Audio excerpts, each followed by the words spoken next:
We've got this question of who the next nominee is going to be. It does look like Donald Trump and Ron DeSantis, who was supposed to be the golden child of this election. Well, he's suddenly hardly anywhere to be seen, but he has apparently accepted an invitation to debate California Governor Gavin Newsom.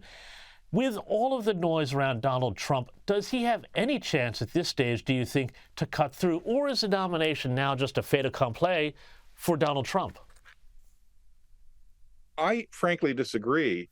A poll came out today from Reuters, a very reliable outfit, that says that 45% of Republicans would refuse to vote for Donald Trump were he convicted of a felony by a jury, and only 30% said they would. The rest were undecided.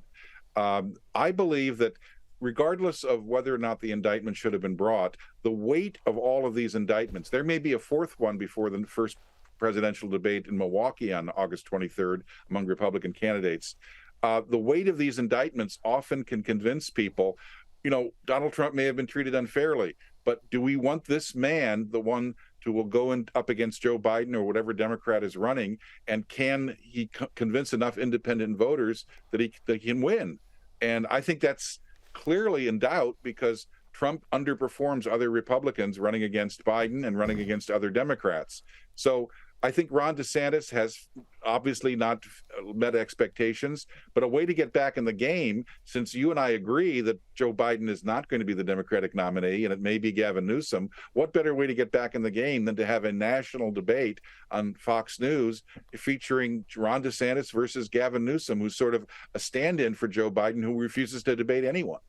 Well, yeah, and I mean, I tell you what, as a bit of a policy nerd, the idea of having two state governors have a big policy argument, with two very differently run states would just be an amazing thing to see. But finally, I just want to ask you about Joe Biden. He has now been on vacation down at Rehoboth Beach, Delaware, at the beach house.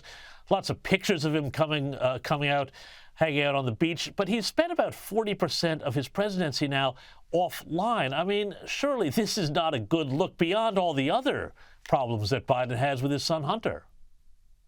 Well, they're doing the right thing at the White House because the more they expose Biden to public scrutiny, the less likely they are to basically survive into 2024. Joe Biden almost never holds events before 10 a.m.